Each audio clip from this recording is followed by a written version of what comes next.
I find around colleagues are smarter than me and very good in their communication skills, which sometimes gives me self-pity feelings, a fear of losing the job. How do I handle?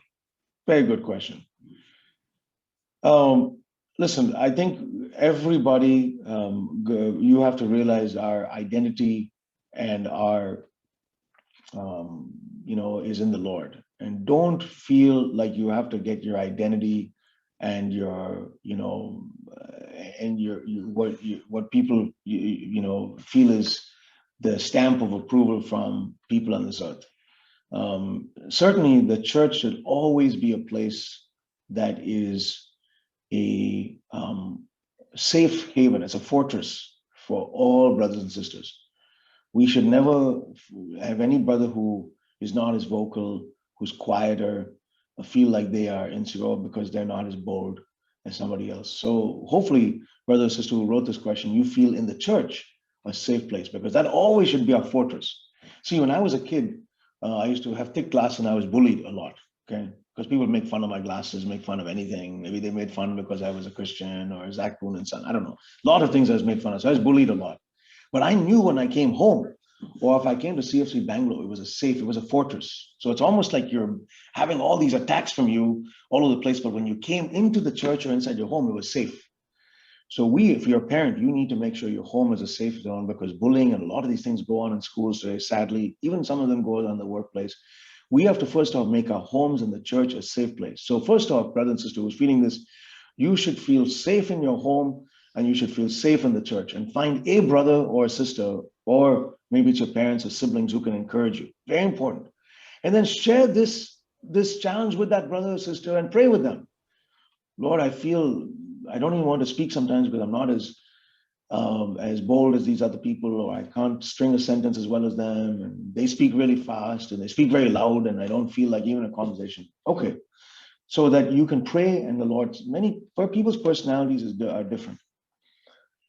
But I would also encourage you now, the second part of this is, here's a way by which you can build a small piece. You may not be a big speaker that gives speeches at your workplace, or like, that's okay. But I would encourage you, okay, brother or sister, to start sharing a small testimony in the meetings, okay, if you're not doing that already. Write down a few things that the Lord is teaching you in your life, in the Bible study meetings that you have, and prepare ahead of time a few things, and just start practicing 5 minutes of sharing that in a structured fashion, where you've written ahead of time, like a little story. Maybe first time you have to write the whole thing down on a page and read it. Next time you write only bullet points.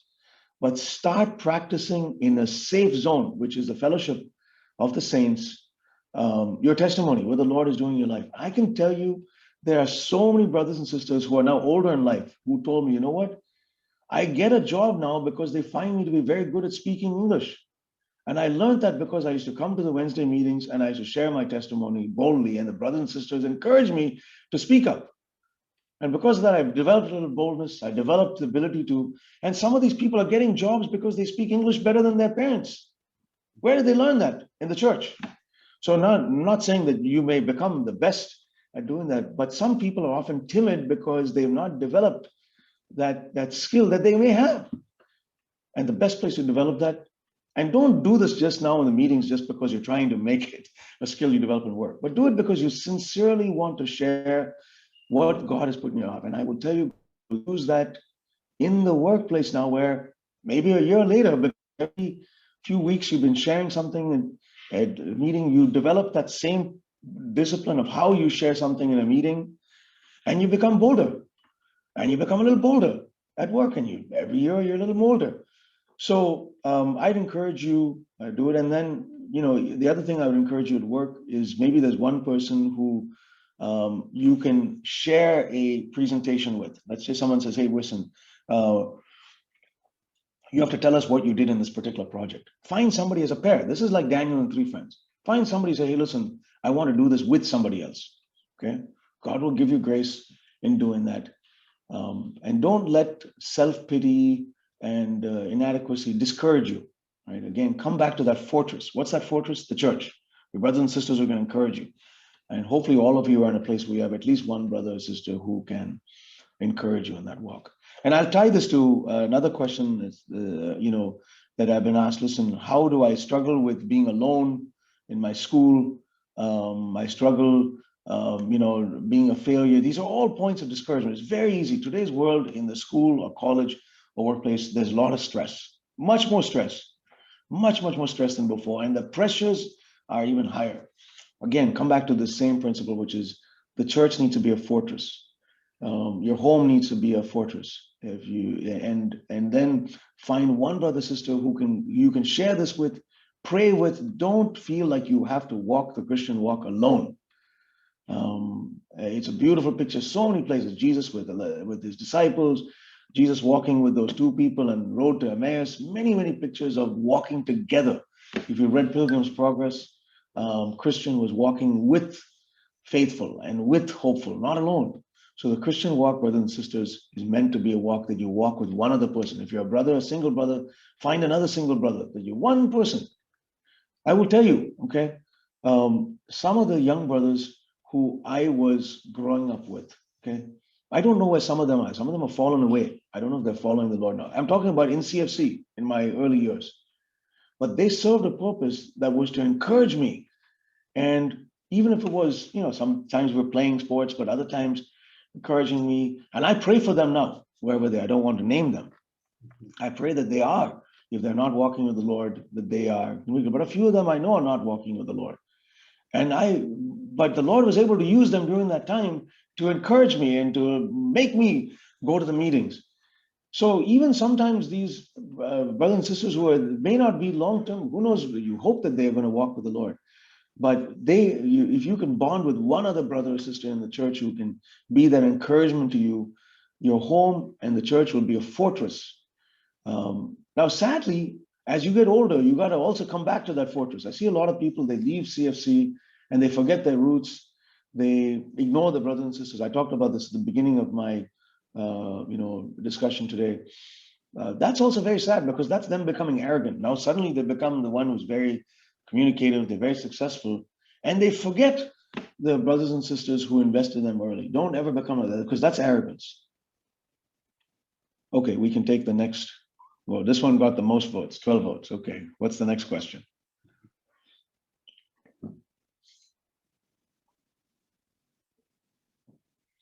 Okay, 11 votes for this question.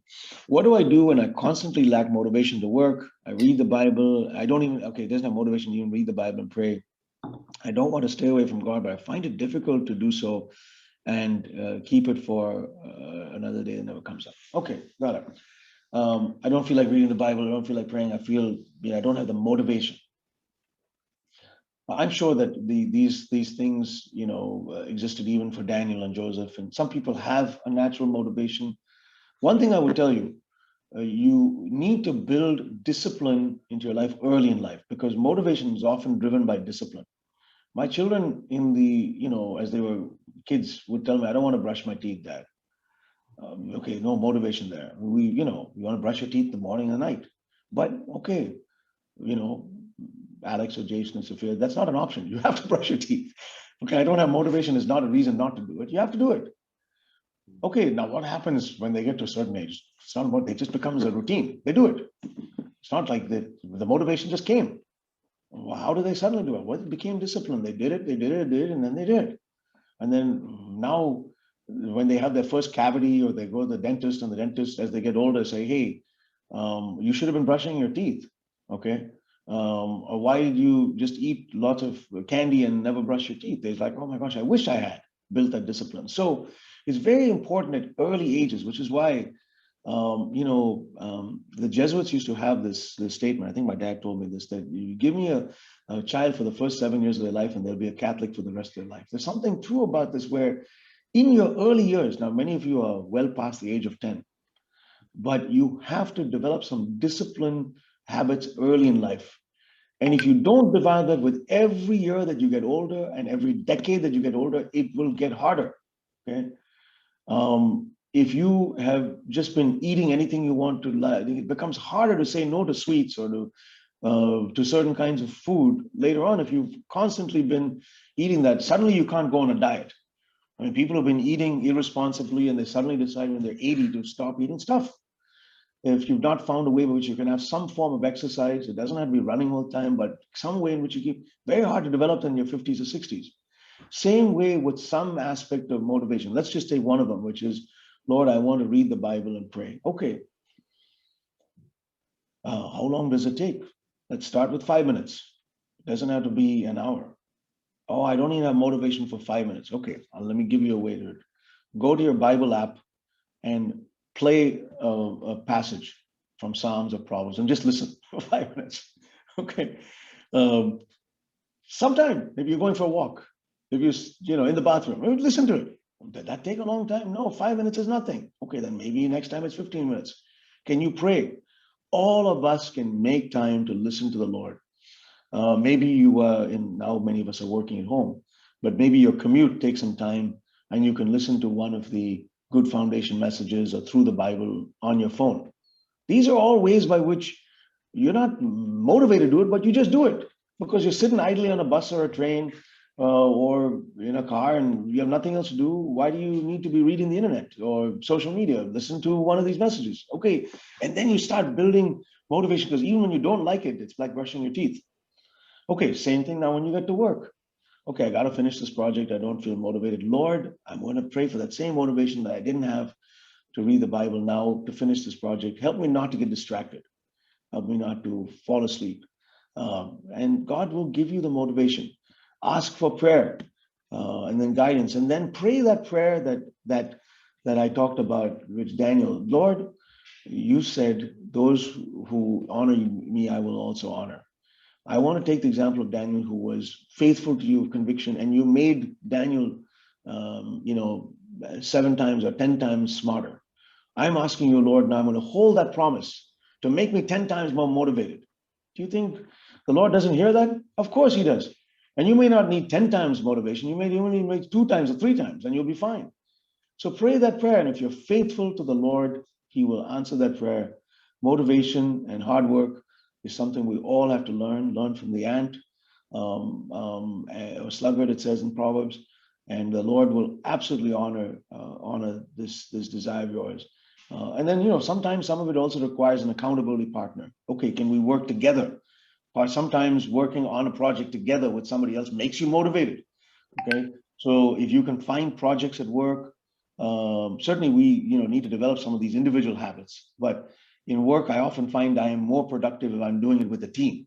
And maybe God will bring you people where you can work together with a team, and that way that you can keep yourself motivated to do that.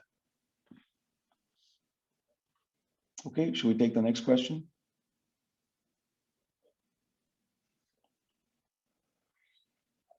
At times, too much of work pressure puts me in a situation of grumbling, and this takes a hit on my personal relationship with God.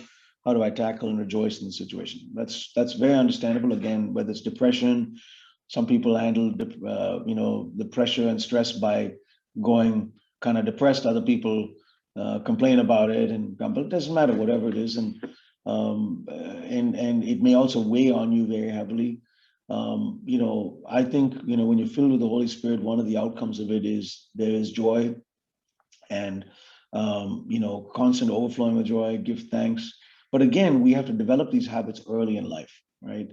I tell my children, listen, if you're constantly complaining about something or other, usually when we're children, it's about stupid stuff. It's like, you will develop that and it'll become like a cancer where it gets worse and worse.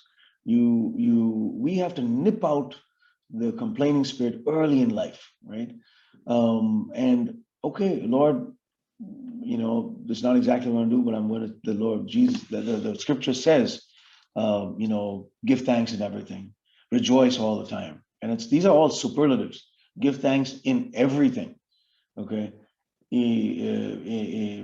And be joyful all the time. I mean, those are superlatives, meaning it's like an extreme form of it. So God can give us grace. If that's the measure, Lord, I'm going through a tough situation here. I'm going to give thanks in my spirit, even though I don't feel that, and I'm pretty stressed about this.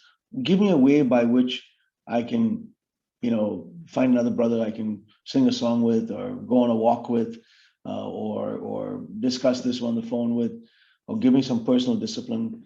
I have found that, personally, and it doesn't mean that every one of you, that sometimes activity, okay, exercise or things of those kinds are a fantastic distraction. And it's a little harder when you have a family because you may not have as much time to do that. But if you're single, go on a long walk or do some exercise that takes your mind off it. And maybe listen to a message when you're doing that. That will allow you to ease off that pressure. Exercise is a tremendous way of getting some of that adrenaline going, and it allows you to come back and always also get a good night's sleep.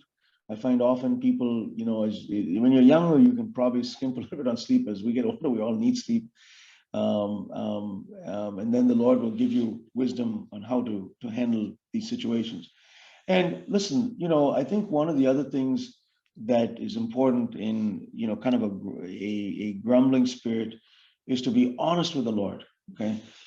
As much as it says, give thanks and everything, rejoice all the time. Lord, I don't feel like that right now. And when we're honest with the Lord wants the most important thing wants us to say, Lord, I'm not there, but help me in my weakness. It's like Peter, who was falling, saying, Lord, I want to walk, but help me in my weakness right now. I need help.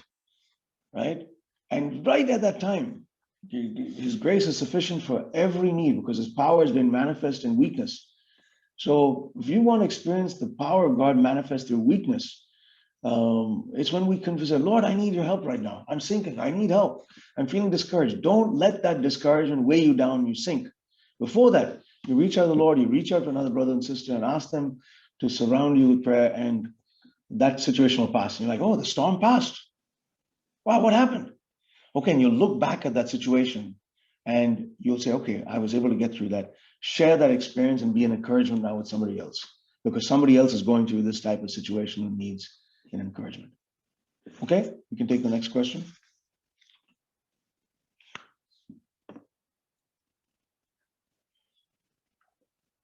What do you do when there's just too much work to do? I mean, how do we give God the first place in our lives and thoughts if we're occupied for around 10 hours or more? Okay, this is a tough question. And listen, I'm not here to tell you how many hours you should work. My work life is, I don't know, probably 50, 60 hours. And in my job, even before COVID, 30, 40% travel. So, there's more pressure on me during the workday than maybe other people who only work 40 hours. And that's the nature of my job. And again, it's a matter of discipline. How do you put God first in your life? My previous boss, he's now gone to be CEO of Intel. He is a very early morning riser. He'd wake up at 4:30 in the morning. He's a very committed Christian too. Pat Gelsinger is his name. And I was always impressed at how he start his day doing some exercise, and then he gets right to reading the Bible every day. And he's had that discipline since his 20s. So, I was very impressed by that discipline there. And of course, I think he even worked harder than me for many, and probably still does. But when I see examples of that kind of people who even work more than I do, okay, and are honoring the Lord, I say, Lord, even if I'm not going to work, I can't work as many hours as them because I have a younger family or whatever have you, I am going to honor you first. So, find ways by which you can find, it doesn't have to be a long, people think, I got to spend 1 hour in quiet time. It may start with 5, 10, 15 minutes. I will remember this. I'll just say when I was a kid, every morning growing up as a teenager or a young kid in school, it was crazy. You're eating your breakfast, you wake up quickly, and then of course you have to get to school by a certain time. And in my later years in life, I had to bicycle, 5 miles. So I had to leave at a certain time in order to get to school at 8:30, biking through the streets in Bangalore. So everything was a crazy morning, right? And but I remember my parents would always find a way by which we would try to get 5 minutes of reading some devotional and praying, okay? Even if it was 5 minutes before we left, and sometimes, okay, there wasn't time for the devotional, we were just going to pray. But on the weekends, there was always time for a longer devotional because then there was no craziness, right? And that discipline of bringing us together, 3, 4 boys, or making sure we never left home without a prayer. God instilled into my life early on, right? Now I want to try and do the same. When we get together as a Poonen family, we try to do this as a tradition where now there's 27 of us, 17 children and 10 adults. Every day when we get together, we're going to make time for everybody, because what we're trying to teach these 17 grandchildren now to put Jesus, God, first in their life. So, there's always going to find some buffer of time. I used examples before COVID, many of you were working, you have commute time. Use that time to listen to a message or read the Bible or listen to the Bible on tape. But there's plenty of ways now with technology to put that into your brain, into your heart, and reflect on it, pray about it. And then ask the Lord for strength. If the only capacity you have is for 8, 9 hours or 7, 8, usually most jobs are 8 hours times 5, 40 hours a week. God will give you strength for that. And certainly make time for sleep. But I always find, listen, there are things that you can cut out of your life that might be waste of time, that will give you the productivity to both do your job and put God first in your life. For me personally, in the last 5, I've taken up a little bit more exercise.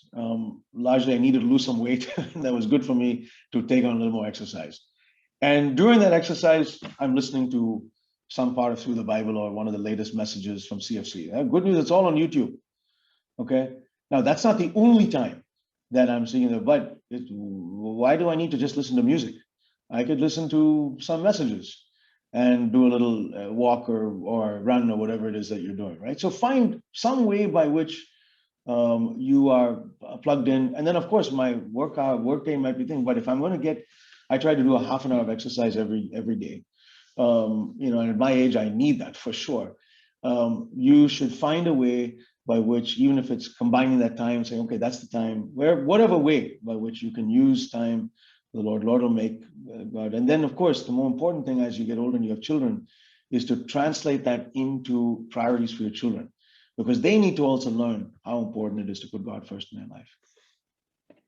Brother, I'm sensitive to the time. I can keep going. But if I don't want to hold people up in the night, but you can go as long as you need. I've got more time to spend. You can keep going through questions. Brother Abraham, you can go as long as you want. Yes, brother. If you have time, we can extend. Yeah. I thought. Yeah, keep going. We can go and we can extend as long as you want. Thank you. As a girl, I know my ultimate goal is to be a wife and a mother. I'm doing my master's. I also have research interests, but I know I can't have a career after marriage, so I'm confused. Okay, got it. I don't know that you can't have a career. I think the primary goal should be always to serve Jesus, whether it's, whether it's a man or a woman. But if the Lord's called you to be wife and a mother, I think my mom's a good example where the Lord will give you guidance. There are some sisters who are working. I don't want to make a principle of whether you should work or not work. That's not my calling to lay out, guidelines for the people in the church. But I will say that if the Lord calls you to work and you're able to do it, that's perfectly okay. If the Lord calls you to be a mother at home, honor the Lord, and the Lord will give you ways by which you can use that gifting and that education that you have, to help your children for that period of time. And then, maybe after they leave the home, you're able to use that again. I saw my mother, who was an accomplished doctor, really use her gifting and her, her talent to serve people, first obviously in the church and then many others.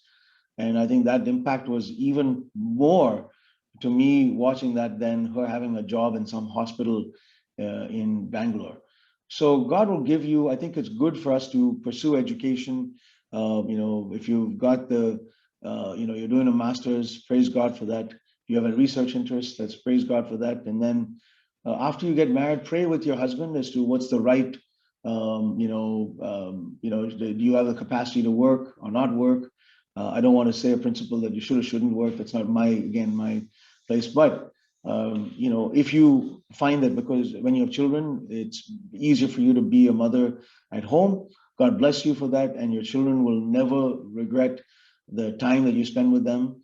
And sometimes people are able to do both, but sometimes people after their children get older are able to work. But most important thing is to put God first in your life. And then talk to an older brother or sister about how you should think through these choices. Again, I'm not in a position where I can give you, sister, specific advice on your situation, but that's how I would. I'm also not a woman, so I don't know all of the same things that you have to go through. But find a sister in the Lord who you can talk to about this situation, and God will give you wisdom. I don't want to put a burden on you whether you decide to work or not work in your post-marriage situation. Okay, this is a question I'm not very qualified to answer because I'm not a woman.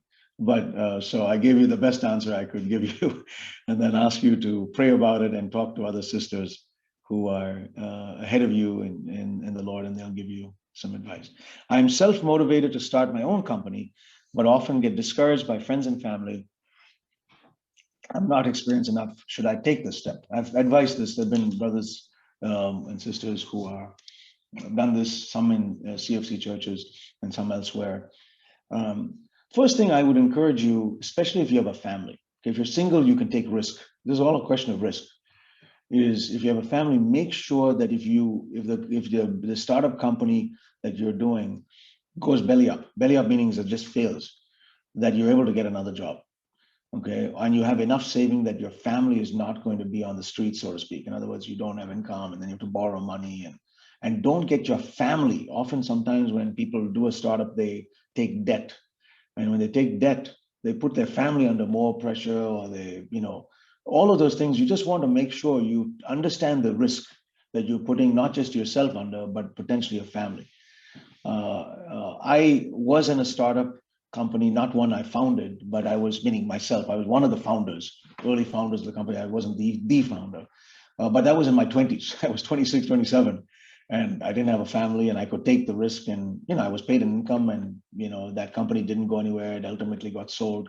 And 3-4 years I worked, and I got tremendous experience. I learned a lot in that company. I wasn't the CEO of the company, but I was one of the founding product managers there. I learned a lot in that company, but at that time it didn't matter. If it went belly up, I would go and get another job. Since then, most of the jobs I've had have been in more established companies, meaning bigger brands like SAP and VMware. And I've chosen a different path, which is to be in bigger companies, only because I've enjoyed that scale. But if you have a passion to be an entrepreneur, God will give you grace to do that. Understand the risk of what you're doing. If you're single, it's easier to do that. And if you have a passion, also understand the time. Often it takes a lot more time in a smaller company to get things off the ground because you have to do a lot of that work. But it could also be a little bit like starting a new church, right? When I watch some of these brothers who start a new church, or the early days of CFC when I started my home, the elders were like entrepreneurs. They were starting, it's like starting a company. I could see that passion. Everything was about building the body in that home church. And then it grew 10, 15, 20, 50, 80 people in the home. And it was even more exciting than being in some big established thing that was going nowhere. So in similar fashion, God has given you, if you've got that zeal of an entrepreneur that wants to start something and you have a passion for that idea, praise God for that. God needs entrepreneurs and more bigger company types of employees and executives. So God will give you wisdom, but balance this out. The other thing, final thing I would say is be careful that even if it's successful, that it doesn't become your idol and your God. I see a lot of people who start companies and it becomes successful and they start, having less time for the Lord, and money or that company becomes their idol. And before long, they've drifted away. They've been very successful, but they may have been better off staying with the company which wasn't as successful and staying close to the Lord. So don't forget that principle I talked about, which is when God gives you success, get back on your knees and be humble and say, Lord, I need to come back to you. Because it's very easy when you become successful to either ignore your roots and you become this big shot, or to go away from the Lord. So, there's many balances here in a small company. Do you have the time to do it, the risk to do it? And if you are successful, coming back to the Lord and saying, I'm not going to make this my idol.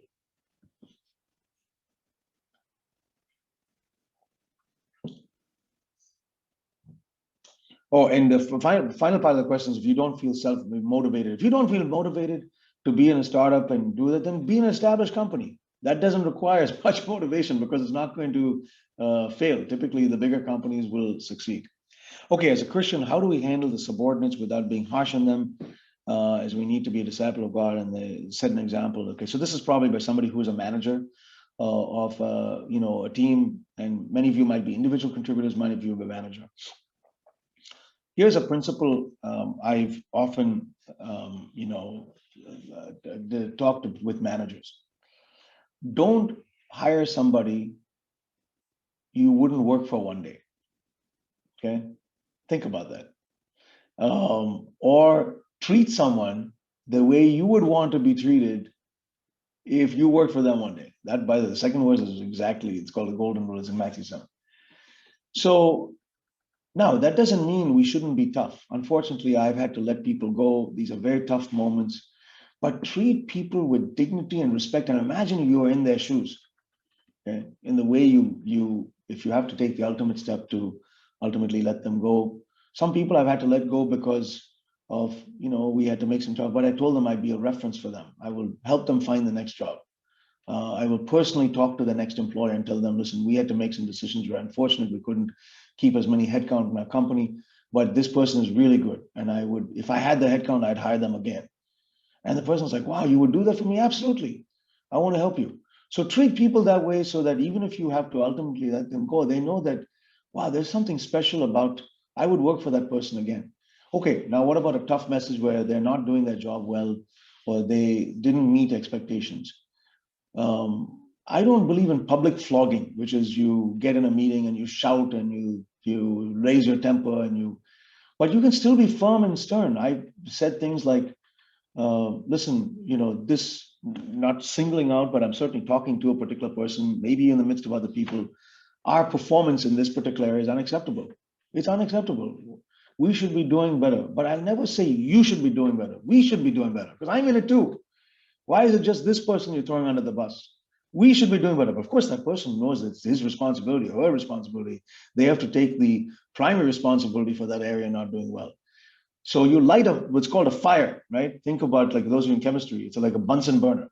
A Bunsen burner, you run it and the fire starts. You light a fire, sometimes behind them, to get them going so that they are, sometimes you encourage by putting an arm around somebody. Sometimes you have to encourage them by also giving them a kick in the pants. Okay, and either way, both are encouragements, but think about yourself. You are encouraging them, you're putting the arm around them, but sometimes you also have to, kick them in the pants and say, listen, we got to do better.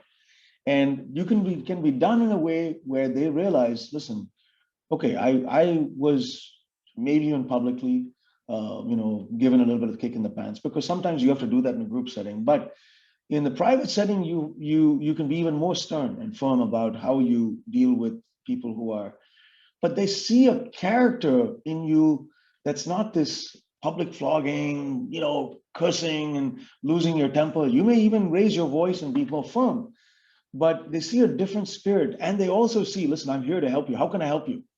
Okay, so this is unacceptable. We failed in this particular area. How can I help? You have to do it, but I'm here to help. Do you need me to come on a customer sales call with you to convince that customer to buy this product? I'll come with you, but you have to do the work. I can't do some of that all on my own, right? So those are the ways in which, if you're a manager, think about that pyramid picture where I shared with you as a corporate person. You are the boss. You are responsible. If my part of VMware fails, ultimately the buck stops with me and I could get fired. That's okay. But you have to then get in the trenches with that person who's at the bottom of that pyramid and say, listen, I'm with you. Give me, so I'm in my role, I'm much more now in my current role on sales and marketing side. So I run the business and revenue of VMware. So a lot of my time is with customers. I tell the rep, listen, I want you to win this deal. Absolutely. And many of you who know me well enough know I hate to lose. I was always that way growing up. And I hate to lose to a competitor. I'm always trying to help the sales team win a deal and tell them why the competitor is weaker than us. But I want to get in the trenches and help that sales rep who is selling to the customer understand why our product is better. I'm very passionate about that. But if we lose, okay, we go back and learn from that. Similarly, when I was an engineer, I want to help that engineer who's writing the code or building that product understand how we can help them move faster, get it done faster, not lose because of some feature in the product of the competitor. I'm always disappointed when we are not going fast enough compared to the competition or compared to where we want to be. That's the drive for excellence. But we're able to do it in a way that is challenging people, encouraging them, and unfortunately, sometimes maybe even having to let people go.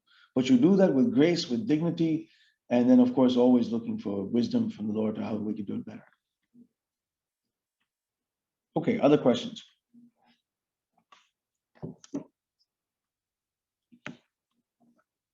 I find that I'm constantly thinking about my job, especially the next day, the next day, the next day, next week, and even when I wake up. This is a common challenge I find. Okay, when you are very successful or you're doing well job or you're given more responsibility, this is natural that I usually am able to sleep pretty well, except a few times when there's a little bit of stress in my mind, I wake up in the middle. But even as I've gotten older, I don't find myself getting interrupted in the middle of the night. Usually, when I hit the pillow, I'm so tired I fall asleep, and I'm grateful that I'm able to get a reasonably good sleep. I sometimes need to sleep more because if I tend to be a little bit more of a late night owl than an early morning bird. My previous boss was much more an early morning bird, wake up early in the morning. I get my best sleep. I used to joke, I used to get my best sleep when Pat Gelsing was waking up. I'm much more a late night owl, so I tend to do my work in the later evening and do more productive after I put my kids to bed for a couple of hours before I go to bed. So I usually, when I hit the bed, I'm tired. But listen, this is natural, and I think this is the flip danger of some of the other earlier questions. I have no motivation. Okay, some people have no motivation, are struggling with motivation. Other people will be so motivated that it's taking their time all the time. Okay, so I have to confess I'm a little bit in this category, a little bit more than in the previous category where I have no motivation. And the danger of this category of people is it could become an idol. Okay. And then when you're single, maybe it's good to have that distraction that keeps you from bad activity, bad people, all that's fine. But when you have a family, you don't want this to take the place of your family. Okay. So I'll give you a confession. Every year on January 1st, I ask my children and my wife, what can I do to be a better father and a better mother, a better father, better husband? What can I do to be a better father and a better husband? So a few years ago, they said, hey, Dad, we want you when you come back home. In the passport code, I'm traveling 30-40% of the time across the world to help with our sales teams or meet the product teams or whatever have you. But we want you, Dad, when you come back home for the days that you're at home, to put away your device at 6 o'clock when you have dinner with us and be completely available to us from 6 to 9. Okay. So what were they trying to tell me? That sometimes we feel you're not really here, or you're kind of like you still have to take care of something on the phone, or okay, so maybe now I need to improve and start, at least for the weekdays, and certainly as much of the weekend as possible, making them a priority. Because listen, I have to work from whatever, 7 o'clock in the morning, maybe to 6 in the evening, whatever hours it is you work. And those are, now I'm working at home because of COVID, but in the past I'm in the office or I'm on the road. So I don't see them. But when I do, and then also for me, I had to try and limit the amount of travel I did. This is, again, many of you may have struggled with this, but in my type of job, if I wanted to, because there's so much that in the world audience would want to be available to see me, I could travel 60-70%. Some of my peers in the industries travel a lot, but I felt I needed to limit it because I was in that sort of no-fly zone of age where my kids needed to see me often enough. So I made it a principle to do that. I'm not perfect at doing this, but I'm a work in progress. I'm trying now better to say, Lord, I'm not going to make this, and I'm going to use that time as a distraction. I'm going to use this exercise or other things where I'm not constantly thinking about this, and find other distractions in my life that can help me balance my work in my life so that I'm, centered to you. Okay, other things could be Bible study time. I'm going to try and make it to every Bible study Tuesday night or Thursday night or whatever night, Wednesday night. And if I can't, okay, but I'm going to try and do it. Why? An hour and a half? What's that? That's not a big deal. If you have a project, okay, but try to make it a discipline to be there at the meeting, not just on a Sunday, but during the weekday. And God will honor you as you do that. And you'll learn something too. Sometimes, often, you don't have to, you could just be there listening and praying, and God will honor you. So find ways by which you're going to, these are all ways by which you're distracted. And then when you come back to work, hopefully you're productive. I pray for whatever. My job is probably about 50, 60 hours most often. I mean, usually it's about 11, 12 hours during the work week, and then maybe a few hours on Sunday. I try to not do anything on Saturday and Sunday only in the evening to prepare for the week. But sometimes, occasionally, it's more hours because of some special project or because there's something that has to be done on the weekend or whatever have you. My goal is that for those number of hours, whether it's 40, sometimes it goes below it, it could be even 30, 40 hours. But for whatever period of time, 40, 50 hours, I'm going to be the most productive. Okay, but then there are other hours outside of the hours that I need to sleep that I'm going to just dedicate to non-work things, whether it's my family, of course, time for the Lord, but other kinds of things that keep me distracted from work. And then, you'll find that God gives you grace that when you are working, you're focused there, but you're also able to take your time. Fellowship with other brothers and sisters is a wonderful way. Hey, brothers, can we go for a walk? When you go for a walk, hopefully you're not just talking about work because, and when you go for a walk, here's a suggestion. Or when you fellowship with another brother, ask them questions about their life. Don't focus on your life and your stuff. Ask them a lot of questions about what's going on in their life. And that way you get your mind off things that are going on in your life. Okay, let's take the next question.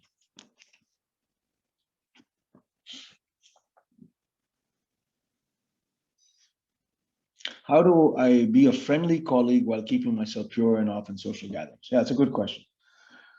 Listen, a lot of social gatherings happen in places that shouldn't happen. You have to decide you want to go to that place, not place. But let's just say you're, having a lunch or a dinner or, coffee, whatever it is. And now in COVID, actually, there's not much social gathering going on. But once the pandemic is done, you have to, I don't, think we should be so feeling like we're outcast. We're not going to mingle. But as a witness, again, think of light and salt, right? You can mingle, but there's something different about this person.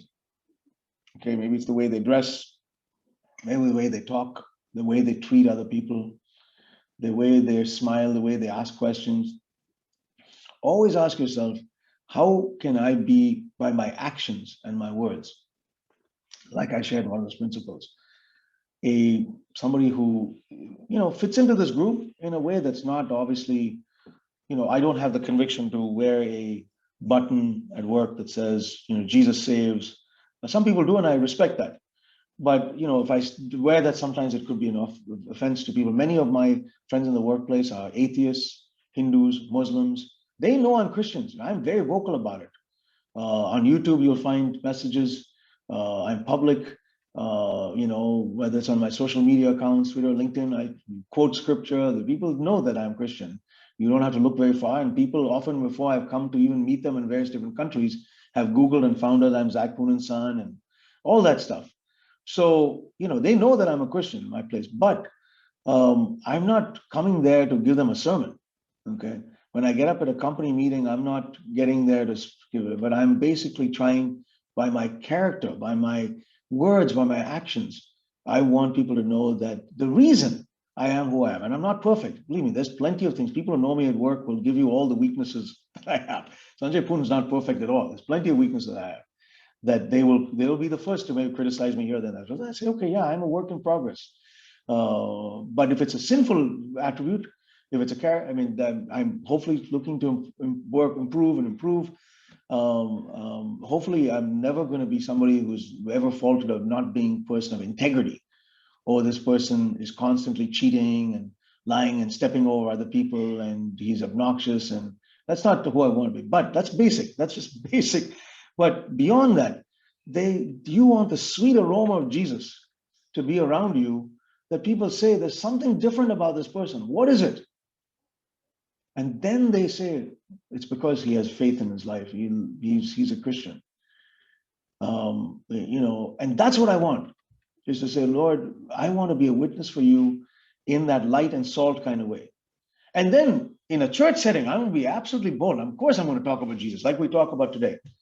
And sometimes there's a Christian, like we have a Christian fellowship. We had a Christian fellowship at SAP. We had a Christian fellowship at VMware. I love being in that group because I encourage them. I can encourage them. They can encourage me. And I just want to be another brother among them, not even like the CEO of VMware or some thing. I just want to be where I can learn from them. And that group I can encourage, because those are now Christians within your company, that you can encourage and say, we're here together so that we can encourage each other to follow Jesus.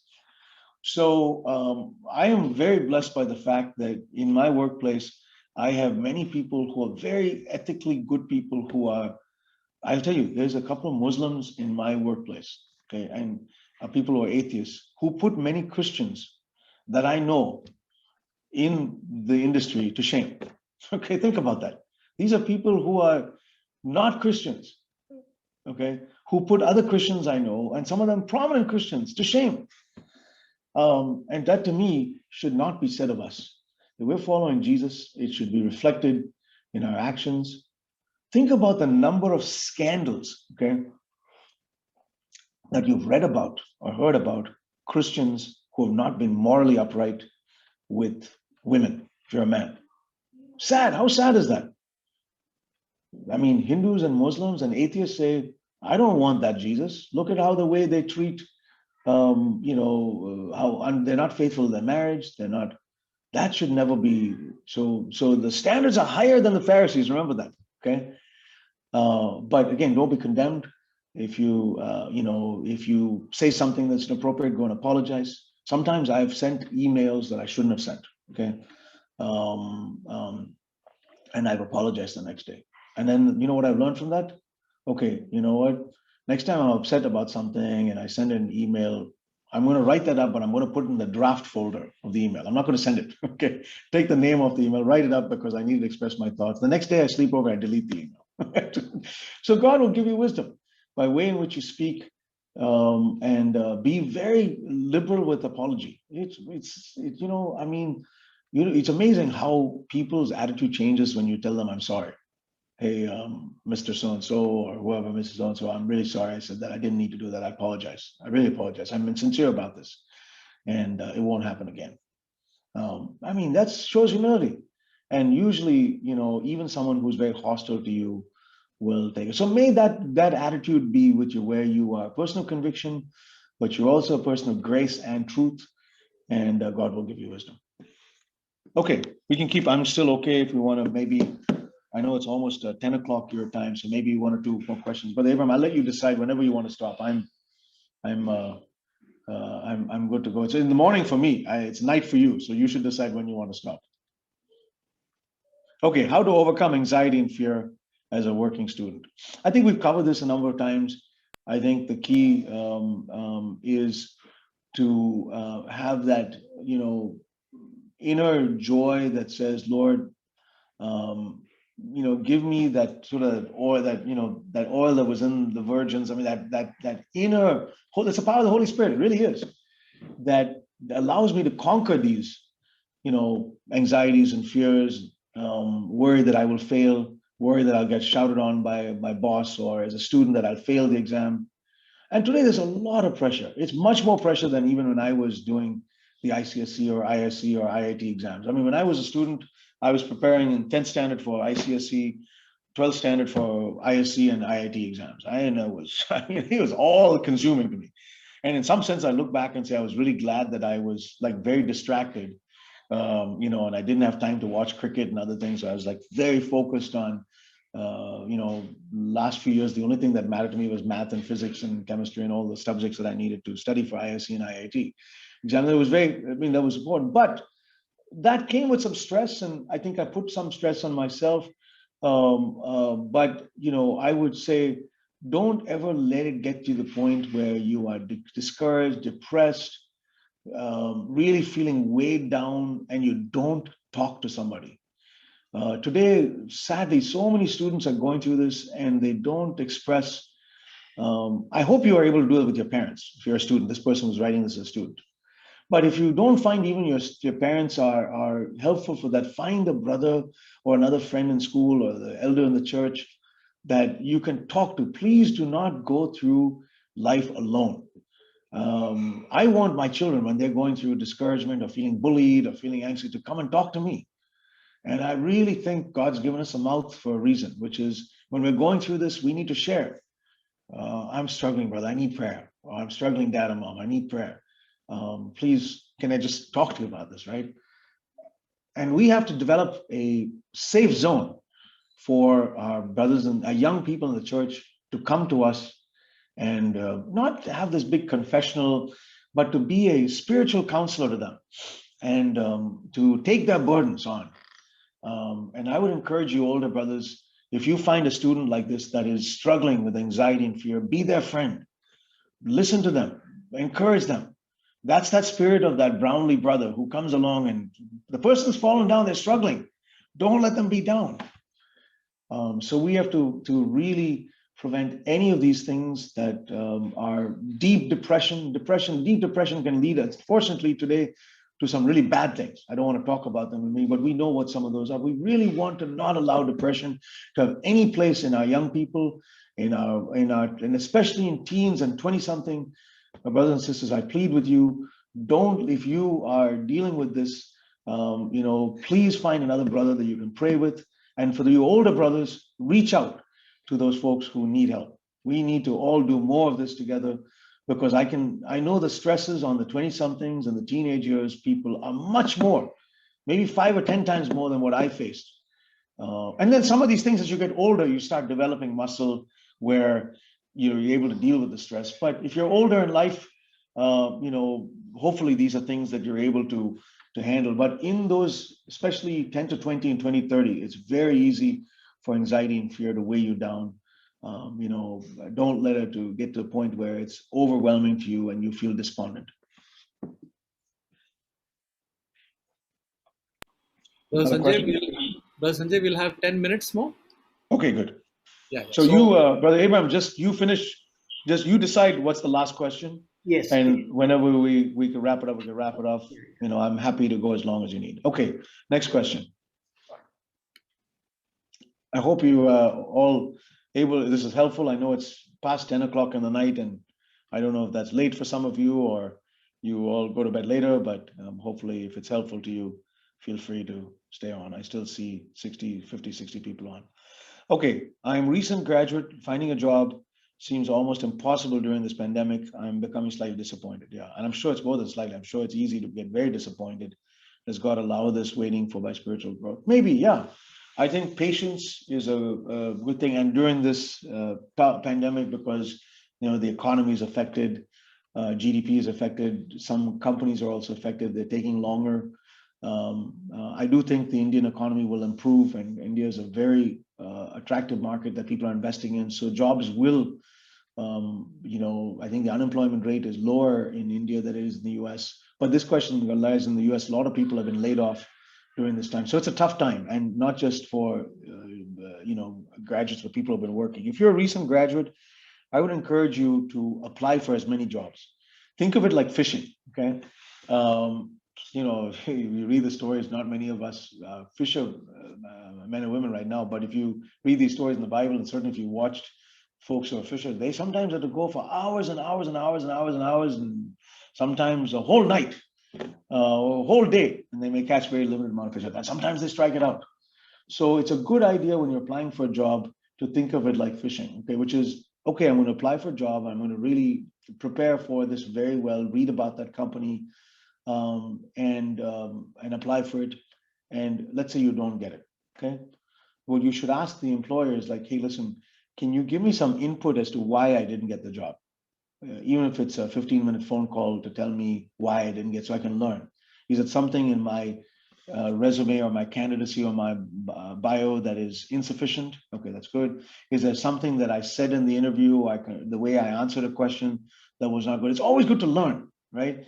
You want to have that learning mindset, which is, okay, I didn't get that job, but I learned something from it. Or sometimes it just might be politics. They didn't like you, or somebody else was better. You did really well, but Mr. or Mrs. whoever, there was somebody else. Okay, that's good. Try again. Don't go to the second job without and apply. Good news is many of these companies advertise their jobs on the internet. So you should throw your net into many of them. Ask maybe a brother who has a job to look at your resume and bio to make sure it's well representing your candidacy and your skills. And then pray that the Lord will honor the seed that you sow. Lord, I need a job to provide for myself, for my family. I'm going to pray before I go for this interview that you will open the right door. And if you are the God who could reveal a dream to Daniel and could take Daniel out of the prison, the prison of the lion's den, or Joseph out of the prison, or could take Daniel's friends out of the fireplace. What is finding a job for one of you? That's easy compared to these bigger challenges. I'm going to pray, Lord, that you will open this door. But if it's not your will, you'll open another door. Okay, and pray that prayer, brother or sister. And it's natural to feel disappointed. Again, come back to my previous comment, don't be depressed. And then allow that. And sometimes during the waiting time, about I think 15 years ago or so, I was in between jobs because I got fired from one of my jobs, and it took me several months to land the next job that I worked at. And man, that time that was really good for me to spend time. In just exercise and other things that I needed to do to get myself, and pray close to the Lord. And the Lord opened many things during that time that I'm thankful for. So the Lord could use that time, even while you're looking, to allow you to find other things that you can, learn and do, as well as also get closer to Him. Okay, shall we do another question or two? I'm just looking at the clock. Okay, so we'll end in about 5 minutes. How to deal with favoritism at the workplace. And I don't know if this question is because you as a manager feel inclined to treat certain people a certain way and other people, or if you as an employee find that your manager has certain favorites. This will always happen. Okay, jealousy and favoritism. Well, I mean, it's politics. It's the nature of life. Your boss may like somebody. Sometimes they may like that person because you're better than them. Okay, or they may like them because they, I don't know, whatever. They have a better rapport or personality. Sometimes maybe because they're better than you. Doesn't matter. Whatever way it is, first off, most important thing is to find your identity in Jesus. Jesus was despised by everybody. I think about it, man. People called him the Prince of Devils. Even his family hated him. Everybody. Imagine you go through life and nobody, I mean, even your disciples, you're trying to get them to follow God and follow your example. And they're struggling through it, and one of them is betraying you. Nobody in this world, Jesus was the Isaiah 53. He was the despised sheep of all. So think about that. We are nothing compared to that. Or some of the first century apostles and people who were killed or beheaded or thrown in front of the fire. Stephen. All of these people went to incredibly more persecution than we do. I mean, these are all, favoritism is a mosquito bite compared to being beheaded. Okay. So how do we deal with favoritism? First off, we find our identity in Jesus. Lord, you have called me as your child. I'm your favorite. Now, not exclusively, you have other children too, but does God look at you and see somebody who's special? Absolutely. He sees somebody who is his favorite, and of course, the other person's favorite. And maybe those other people who are you're struggling with favoritism because your boss likes them more, are carnal people or heathen people. Not okay. If they don't have a relationship with God, the more important thing is: do you want to be a favorite in your boss's eyes, or do you want to be a favorite in God's eyes? So start with that. Your identity has to be in Jesus, and then say, okay, Lord, I'm going to find now, the enormous amount of joy out of the story of people who were despised in their workplace, but you still use them. Joseph, Daniel, Job, these people who were lonely, but in their loneliness, they got motivation out of it. Sometimes I find when I'm completely surrounded by political people I actually get more motivated. Okay, it's like, okay, I'm going to prove them wrong.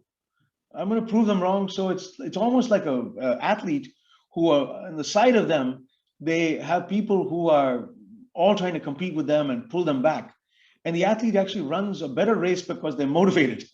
And they use that negative energy of their people around them as positive energy for them. I'm not trying to just throw principles of psychology, but I find sometimes when this happens, I say, Lord, I'm just going to focus on what you have for me. And that actually makes me less distracted. I'm not looking around at who else is the favorite. I'm just focused on me and my work and what I got to do. And then eventually God honors it, doesn't honor it. And ultimately, even if you do a good job and that's not, okay, Lord, I did the best I could. Politics happens. I mean, ultimately, if that's not meant to be, I mean, is this my spiritual destiny? Did I lose my salvation because of this? No, this is just an earthly, title or an earthly promotion or an earthly favor from somebody. I'm going to come back, and then come back to the place where you can find a fortress. The church is a fortress. Your home should be a fortress for your children. This is where, if you're an elder brother, we have to make sure that people who feel despised at work or despised in school because they are struggling with favoritism, when they come to the church, it's a warm, they feel like it's coming around a fireplace. It's a beautiful place. They feel welcome. There's no part of this thing that treats them, and there should be no favoritism in the church. Oh, this person is a nice person or a nice personality, or is more friendly, or this person is rich or not rich. There should be no favoritism. The least in the kingdom of God is the least will be the greatest, and the greatest will be the least. So that's the principle wise, and that's how I seek to live too. I say, Lord, even if I'm completely despised at work, I know that in your kingdom and among the saints, I'm going to find my identity. And then, of course, usually, as you do well, you'll find at least one friend. I guarantee you'll find at least one friend who is able to help you be a friend of yours in the workplace.